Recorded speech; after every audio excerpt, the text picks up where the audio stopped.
Oop, hang on a second. Get that off the screen. Well, good afternoon, everyone. Thank you so much for joining us today on Meetup with Fireside Chat with Debbie Marks. Kathy Binner, my co-host, is with us.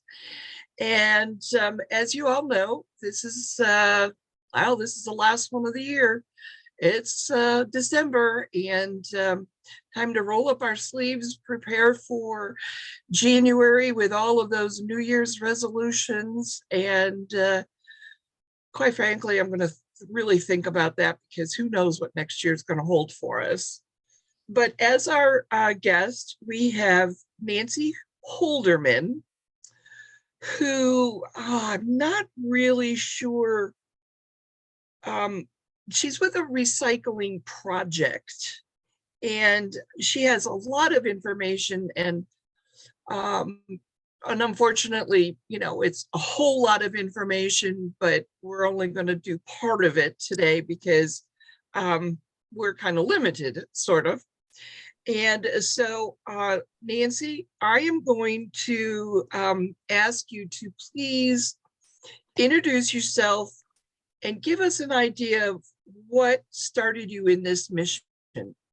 Okay, so I'm Nancy Holderman, and I've worked in sales all my life, and going through transition. The older we get, and just wanted to make sure that what I was doing made a difference. And so I had a lot of soul searching, and there's just so many opportunities out there, and it was trying to focus on what aspect. And so some of what I'm going to talk about is how I've focused and help people decide. But a lot of what we're talking about is in with the ecology right now, all of the environmental issues, and there's so much that can be done, and how how I'm choosing to handle one little part of that segment. So my background is I've just always been a conservationist. As a kid, I was always hiking through the woods, and out camping. We'd spend weekends and vacations at the Lake of the Ozarks with my grandparents, and so I've just always been nature, and very cognizant of the beauty and what it does for us. But even as cognizant as I was at that point in time, there were things that a lot of things we didn't know. And I'll give an example. When we would be at the lake, you'd have garbage and food garbage for the weekend, and we didn't have garbage disposals at that point in time in a cabin, and we would wrap it up in newspaper and take it out to a deep part of the lake and let it go. And as mom and dad said, or grandpa or whatever, they always said that we just the fish will eat it. And and at the time that made sense to me. I'm a little kid, what do I know? But you think about that now, and it's like, oh my gosh, if everybody at the Ozarks or any lake did that, it would just be a trash dump. So educating people and getting people past things that we've learned, since childhood is huge, and so that's something that I think all of us need to think about with all of the things that are going on in the ecology. Um, um, and like I said before, there's so many different directions that people could go, and you can anything from you got birds dying in wind turbines, people building wind turbines, and one of the big, no, there's too many birds dying with this. Okay, then how do we stop that? You've got the consumption of beef is a huge detriment to the environment and many of the aspects involved. But how do we get the farmer who has for generations been a cattle farmer transitioning to something different so that you're not taking their livelihood away, but helping learn a new trade or a new way of using their land that is more environmentally friendly, but serving a purpose in the new transition that we need to go through. So so you can just you think of just all those little different avenues that somebody can go that we need help in learning and transitioning so that we for our grandkids. And we talked about this just a few minutes ago. What are we leaving for our grandkids? And but Well, I there's think just so you've many. been, oh, I'm sorry. Go No, ahead. no, go ahead. Well, I think you've been kind of giving us an idea of how we can help, but, you know, as an individual, we can do things as a group, but as an individual, how can we and help the environment? And that's the thing. So helping the environment can be from twofold. You can take a huge project or a huge issue and work on it individually. But everybody, every single day, can help with the environment. And the biggest hunk of that is in what is recycling and the consumerism that we have and how we're doing that. So a little bit, I'll start about with just recycling. And it's tough to say it universally because every area of the country is different in what they can recycle. When we recycle glass, here locally, Rumpke is one of the big recyclers, and so we send our glass down to Rumpke, and they process it, and they have somebody that actually buys that glass and repurposes that. Um, you know, my mother in Kansas City they don't get to recycle glass because the recyclers there don't have an end person to sell it to. So recycling can be different no matter where you are in the country. But here in central Ohio, most people, unless you get out in the rural areas more, can recycle glass. And you can recycle cardboard. And aluminum. Aluminum is so interesting because you process aluminum, you put recycling of aluminum in your recycling bin, and 5 weeks later, and maybe even less, it's another can on a shelf.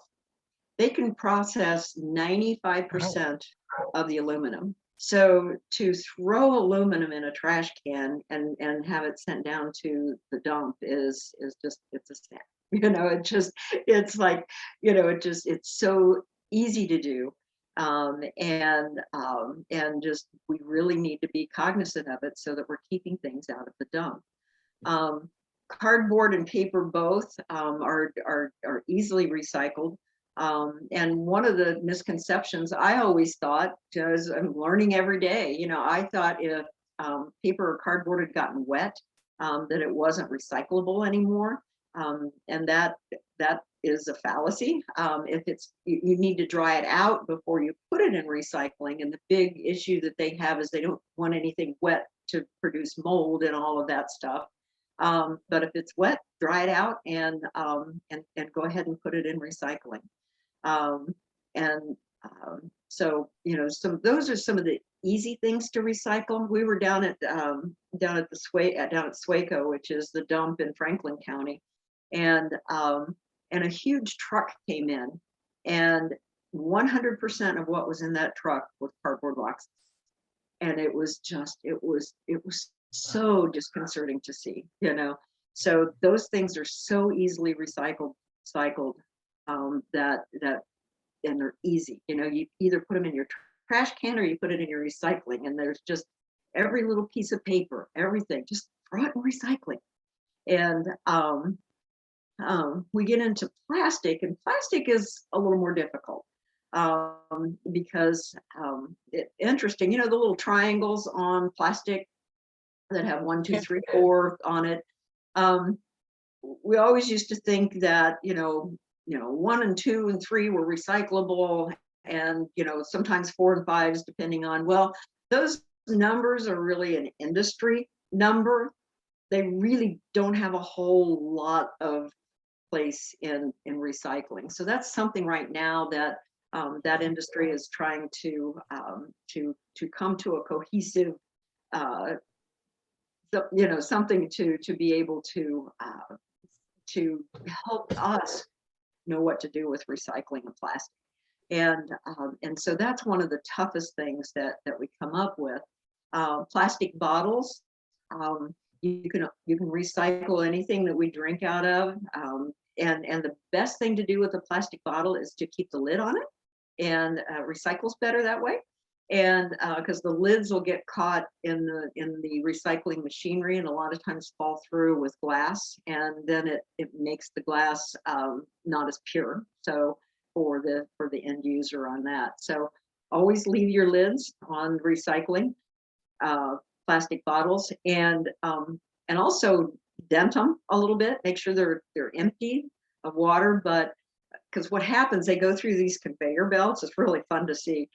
They go through these conveyor belts, and sometimes they will roll off the conveyor belts and get into the wrong section of recycling because they roll so easily, especially if they have water in them or liquid in them. So always make sure that they're the liquid's out of them, and crunch them a little bit. Don't make them too flat, because then the things think that they're paper, but crunch them a little bit so that they don't roll. So that helps with those. But the biggest thing we can do with plastic bottles is just don't use them.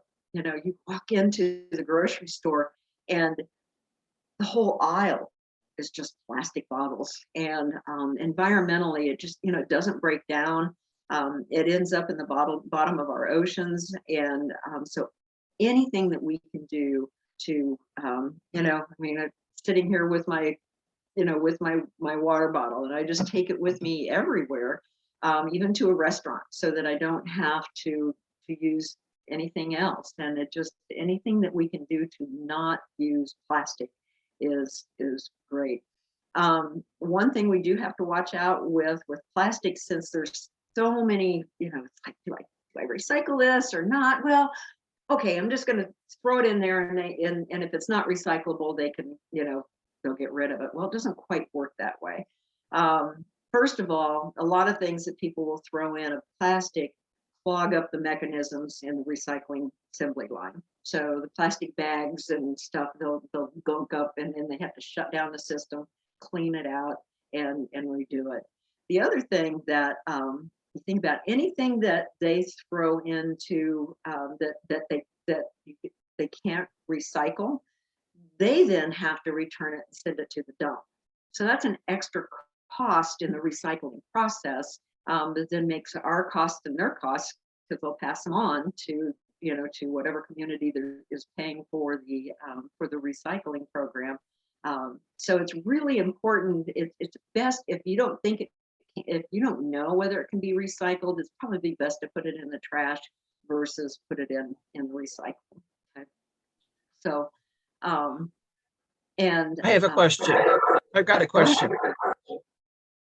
Um, you've mentioned several different categories in recycling. Mhm. And what's always intrigued me is, what do you do with what is done with the cardboard and the paper? What is actually done with all of that? And the other part of the question is,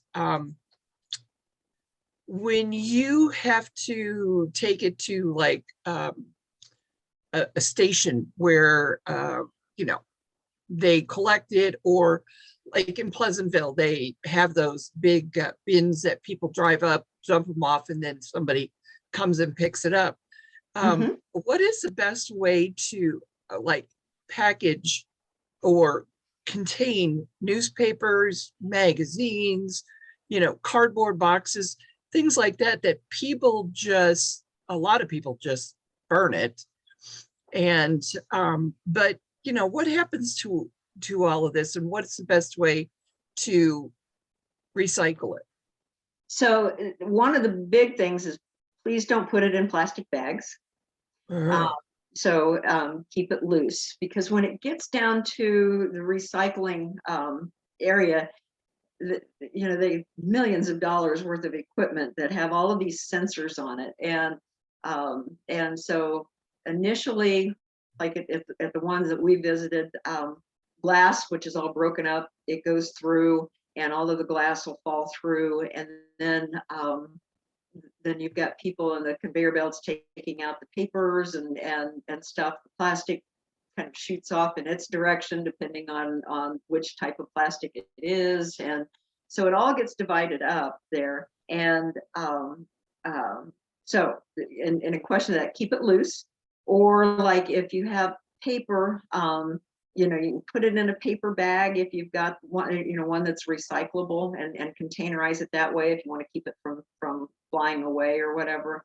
But just keep it loose and throw it in that way. It's best, oh, from the standpoint of where you're taking it, to break your boxes down, so that they're flatter, and that things will, so there'll be more room in the containers. But don't do that. That's not a huge issue, but it helps the quantity of stuff in the space in there. Um, but yeah, leave the lids on, on the glass, leave the lids on the plastic and paper, all of these things. So the recycling has, many different uses. So what they do with them is they're just these huge, they consolidate them into big bins and are big blocks, I guess, that are, and then they ship them off to companies that will they'll reprocess that, break it down and use it for many things. I found, I was in a training conference, and there was a gentleman that talked about using plastic and wood chips in those fire starters. You oh know, yeah. so it's just amazing when you learn about, well, that's a product that was developed from something from recycling. So there's just tons Yeah. of things out there, and that's what the people that do the recycling or process it, they need to find these manufacturers that have a processing ability to reuse these materials, and so that's, um, I don't, did that answer all your questions in that? And actually, yeah, it did. It answered a few more. But so the old wives' tale was that people would take newspapers, magazines, and tie them up. So what Mhm. you're saying is just take and throw them in the bin, and that way it's a lot easier for Mhm. the place that they go to. Yeah, because if you put plastic, say, put plastic strapping around them or something like that, all of that has to be broken off. So, um, yeah, Ugh, that's that's interesting. yeah. I- So, so please go ahead with your next area. I'm intrigued by all of this. okay. I mean, I've Well, got 9 grandkids that I want to teach them the proper way to do things. I mean, exactly. and you have to have the right information. Yeah, exactly. And it changes, you know. So, and so that's, at one point we were told on the plastic to take the lids off, and now we're being told to leave them on. Sometimes with the glass, leave the lids on, leave them off, so it's always changing. So, but the Mhm. basics of it are the same. And we'll talk about what happens to this stuff going into the landfill. Going into the landfill is an event to see in itself. But one of the biggest issues of the landfill is the methane gas that it lets off. And you go down to the Swaco landfill in Franklin County, and they have it's almost like gas, what you'll see in a gas area with taking gas out of the land, with tubing and everything that disperses this methane, and they use a lot of that in reconstruct it, or I don't redevelop it so that it's usable and containerize it. But one of the biggest issues with methane gas is what it does to the environment, and the landfills are the biggest producer of methane gas. So, but most methane gas is developed from a combination of food and organic waste, neither of which should ever be put in your trash. So, and you think about it, I cleaned out my pantry one day, and I had, a grocery sack full of stuff, and I was ready to I would have normally just thrown it all in the trash. And I had just, I just talked to the Swaco people a few weeks before, and I thought, you know what? I can get rid of most of this stuff organically. I have a little compost bin, don't have much room for it, but it's kind of fun to do. And I got done with this trash. I had zero trash when I got done. All of the plastic in it was recyclable. All of the food went in the compost. And I had to, if I had a couple of expired cans that looked like they were going to pop, I opened them up and put some of it in the garbage disposal, but none of that stuff ended up going into the trash. And if I hadn't heard this information from the people down at Swaco a few weeks before that, all of that would have gone in the dump. The same with organic waste, your leaves and branches and things like that. None of that should go into the trash. So those two things, if we could just divert those two items and keep them from going into our dumps, it would help tremendously with the methane gas issues. And so much of it's reusable, with composting and everything. I was so thrilled the other day. My little composting that I have, my strawberry beds, I was able to take all of the compost that I had done over the last year, and I prepared my strawberry beds for the next year completely with all my compost stuff. It was like, yay! It was just, it was fun to see, so it was like all of that stuff I was diverted from the landfills, so so it's fun to, you talk about doing stuff like that with your grandkids. Make a compost bin, it doesn't have to be any big deal. There's tons of stuff on the internet about how to do stuff like that, and just make it a fun project with your grandkids. That just teaches you all kinds of things. It gives you fun things to do with. So yeah. So any other questions about that? Kathy, what do you got? Well, Nancy, this has been so enlightening. I really appreciate all that you've presented so far. I run a bed and breakfast guest house in my home, and I could not believe the amount of plastic water bottles. I was carrying them in by the case.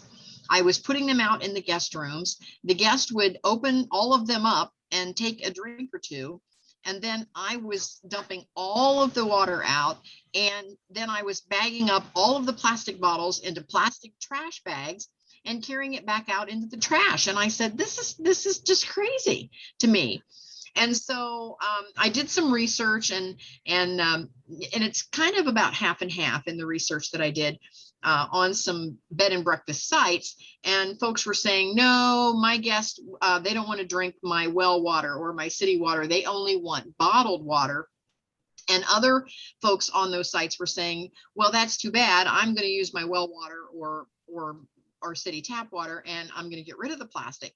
Well, I finally, put my anchor down one given day, and I said, I am not going to continue with all of these plastic bottles, because if I look at the volume of just what I'm putting out there, just multiply that by the number of people.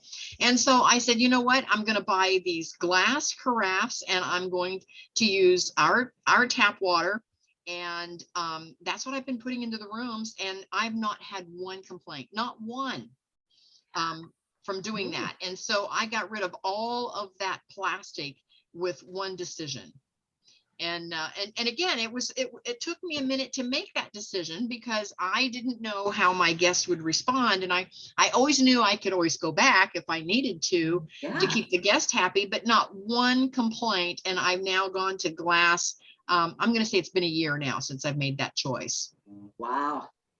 And just, you think about that one decision and how much it has helped. And if everybody did stuff like that, if I had a friend that was so thrilled because his city finally had curbside recycling. And he said, if I could just figure out how to get rid of these plastic bags from the grocery store. And I kind of looked at him funny and he goes, well, it's either we use, the plastic bags or those paper bags, which has an issue in itself, and I said, well, what about taking your own cloth bags? He couldn't grasp it, and I, I thought that was pretty common, but it was interesting that he said, you really need to find an alternative so that we're not taking all this plastic bags home from the grocery store. It's like, there is one. Here, let me buy you one. So it's and you see it. You go to the grocery store and I get mad, not mad, but it's like you give them all these cloth bags and then they start filling up the plastic. It's like, no, don't do that. But everybody's walking out with carts full of plastic bags, and it's such a simple thing. And the cloth bags are more secure, so it's all those little decisions like that a person can make individually that can make just a huge difference, so yeah, absolutely. Have the grocery stores changed their restriction because of COVID so that you could go back to using your own bags when you go in? Yes. So are the ones that I've gone to. So I don't have to bag. Before, I'd have to bag up my own groceries if I wanted to use my cloth bags, but now they fill up my cloth bags. So. And what stores do you go to? Kroger's my main store. Yeah. So yeah. Cool. Hey, well, the next thing that I did on my guest house, the bed and breakfast, is I was using the styrofoam coffee cups. Mm-hmm. And so I would say maybe 30 days ago, it was almost a year ago that I got rid of the water bottles. And about 30 days ago, I decided I wasn't going to buy any more styrofoam cups. And I started putting actual glass cups, from my cupboard. I've got tons. I started putting glass cups in the rooms. Haven't had any complaints on that either. So there's my next step. Yep. Well, and that's the thing, is everything that we touch, if we would think about, first of all, how would Mother Nature handle this? And secondly, is this the best way to use this product environmentally? And is there a better way to not produce trash, or something equal? It's like eating beef, and I'm from Kansas City. I'm a beef eater, so that one's been, and I'm not a big bean eater, so my son eats beans all the time, and I just so those are tough transitions. But you think about, okay, so I'll have beef once a week, as opposed to 6 days a week that I used to, but everything that you do, and everything that you touch, and I was going to bring some samples of this, but there's like the glasses that you put the candles, you buy candles in, those aren't recyclable because that glass has additives to it to keep it from breaking with the heat. But there's an organization that some DD clients work that make candles out of those. So you can take those and get those reused. the little cases that contact lenses come in. Mhm. There are some offices that will take those and they recycle those. So, there's a lot of little things like that. I found, finding like so food waste is just phenomenal. And I don't want to quote the percentage because I can't remember if it's 40% of the food that we distribute, or not distribute, is wasted in the United States. And so it's, how do we not waste the food that we buy, and how do we help with that, all of that transition.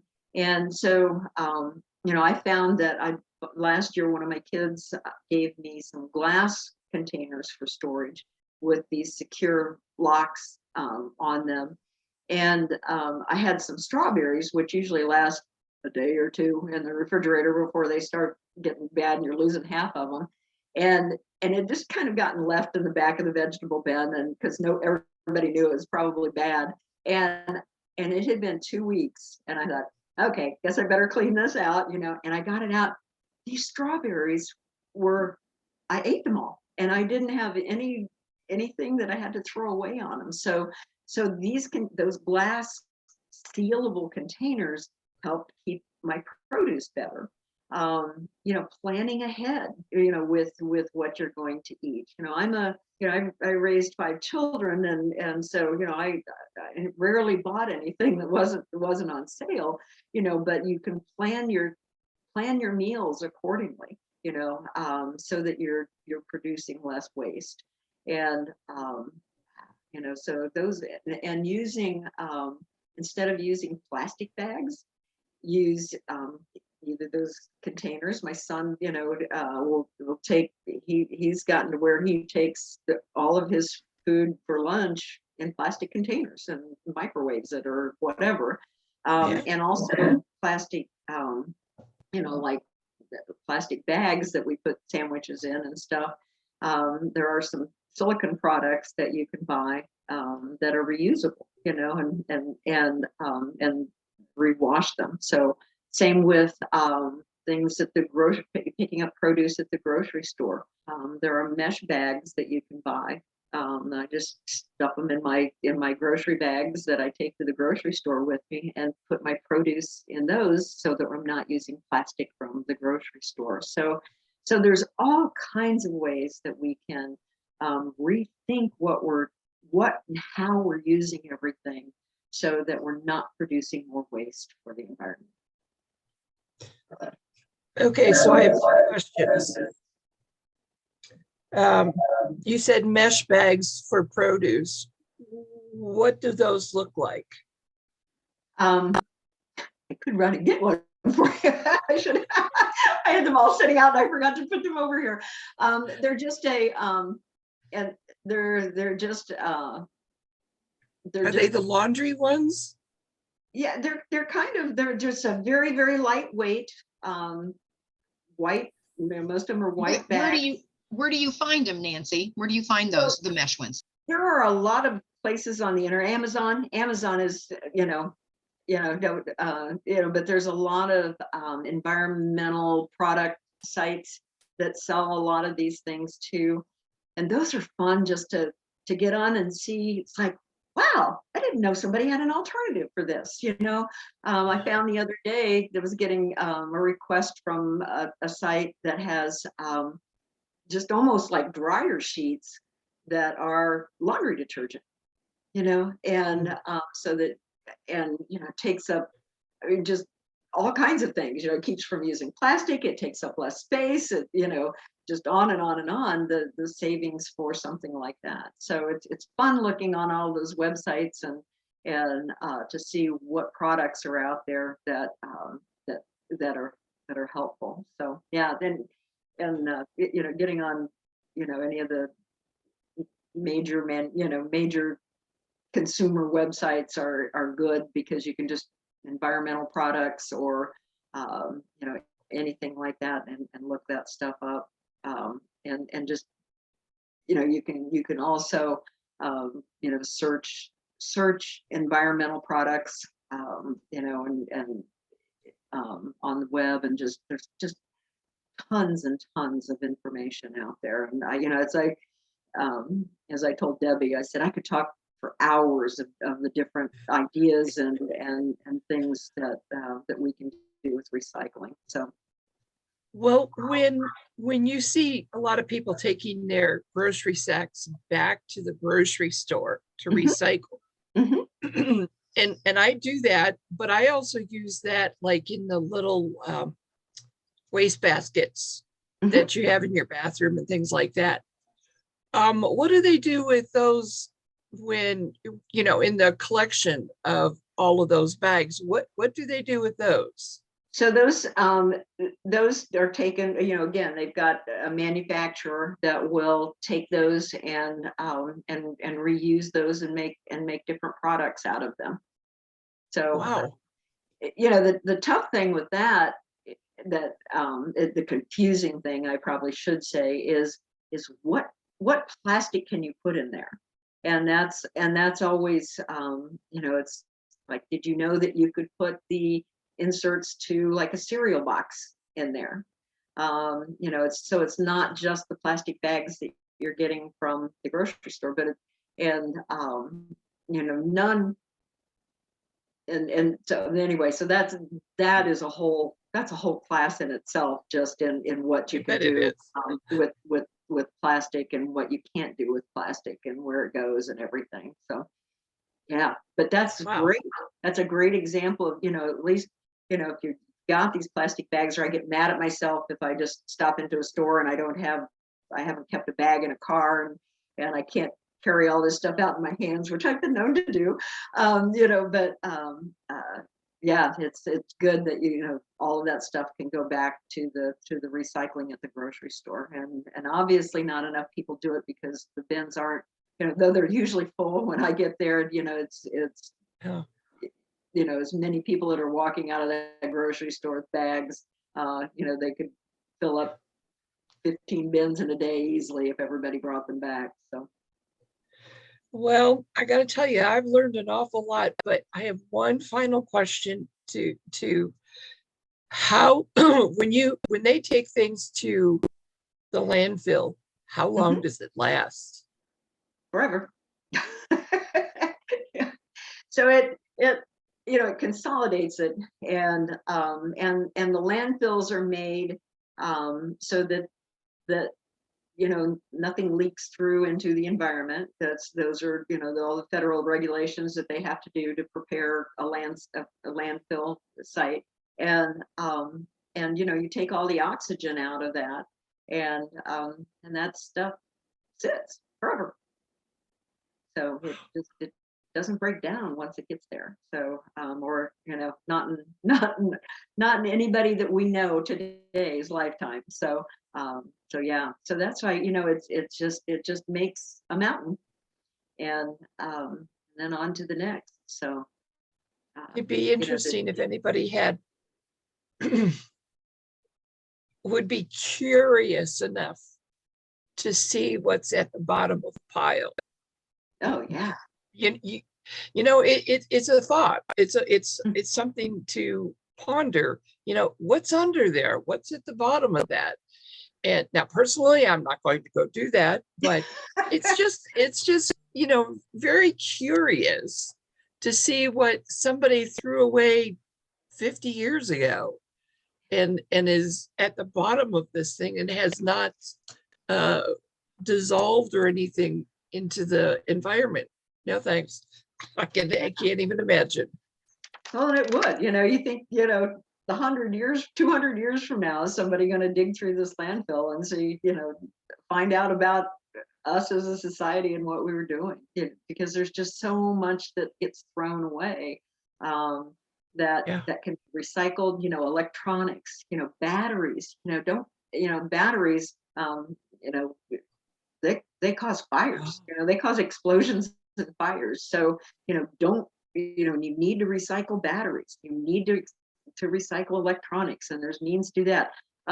And there's lots of good websites out there. I the city of Dublin has a great website. They've got a great person that's working with their recycling initiative there, and it tells you all of these places that you can go to recycle things. And but there's a lot of them out there, and you just just do a search and on what you're looking for. Tennis shoes, some of the some of the running stores will recycle tennis shoes. Some of them go, and some of them go, if they're in good enough shape, they'll take them over to the free stores, and so the people in need can use them. And if they're too bad, then they break them down and they become the rubber for our playgrounds. And just it goes on and on what they can reuse these things for. So that before you throw something that's in the trash, that especially something that's big, it's like, do a search and see if there's some means to be able to recycle that. Yeah. Or reuse, I should say, in that case, reusing as opposed to recycle. Yeah. And if you don't need it, don't buy it. Excellent point. Excellent point. Kathy or Nancy, would you do me a favor and in the give us the information or website of how anyone can reach out to you, whether it's a website, email address, your telephone number, so that the people, when they're listening to the recording of this, they can reach out to you, if they have questions or if they want to have you as a speaker, because I think you're marvelous. You are very knowledgeable Thank you. in this field. And I so appreciate you coming on board and giving us a great end of the year meetup. This was fantastic. And I'm sure Kathy will join me in saying the same thing. Yeah, I want to figure out more ways that I can either recycle or reduce what I'm doing at the bed and breakfast. Yes. Yeah, you're like my hero Kathy, today, Kathy, because I just love what you've done. In your in your environment right there. You've eliminated so much, and that's yay. That's what we hope everybody does. And congratulations, Kathy. You need to blog about this in for your bed and breakfast about what you've been doing with this, because I think there's probably hundreds, if not thousands, of bed and breakfasts out there that could use this information. Absolutely. And just on a little side note, when you empty a water bottle that somebody hasn't finished, I'm always dumping it in my plants. Yeah, that's what I do too. Free water. Yeah. Kathy, do you have anything else you wish to mention? No, I just wanted to say thank you so much, Nancy. It's been wonderful listening. And the only other question I have is, how can we take our grandchildren on a tour of some of these plants so that it makes more sense to them when they see it instead of us just telling them about it? Okay. Yes. Well, both Swaco and Rumpke in Central Ohio here, they do tours. And you look on their websites. Rumpke, I don't think is doing anymore. They don't do them during the winter months. But you can sign up for the spring, I think, starting in March.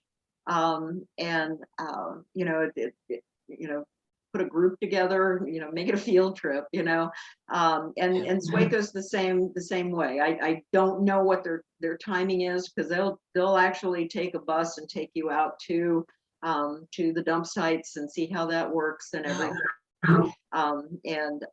So both of those you can get on their websites and contact them and arrange a time to go see. And the people that are in charge of that, they're wonderful to work with, and they'll give you lots of information. And that's, they have a love for this, and it's, it's contagious. So so reach out to them and see what works for you guys. You've got the wheels turning now. I'm thinking about how I can utilize this. Yeah, good. Because the children are our future, and educating them. And that's, one of the things that I'm really focusing on is the education. Because if we teach them now and it becomes just commonplace for them, this is how they do things.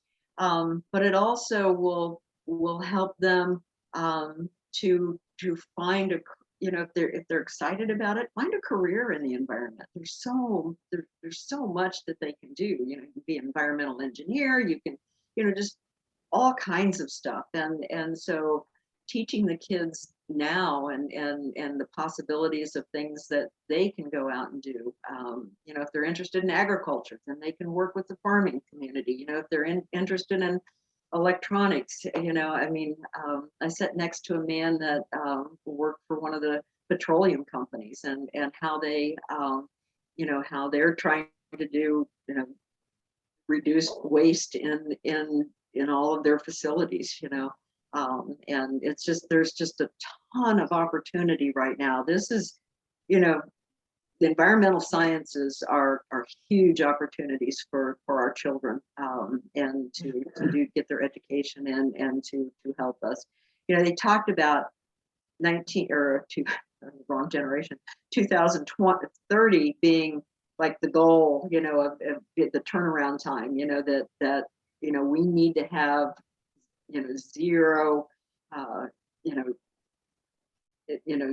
zero, I can't think of the word off the top of my head, but by 2030.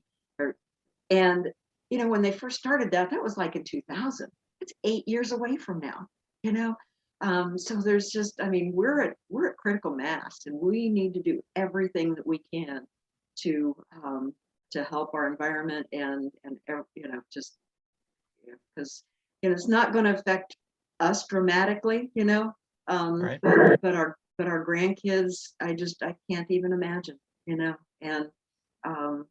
so everything that we can do to educate our children, to help them learn how to do things environmentally safe. So thank you. And also, you can see my my phone number there. My email address is nancy.holderman@gmail.com, and anybody's welcome to email me, and I'll respond to that. And anybody that has ideas, I love to brainstorm and create new ideas. So anything I can do to help.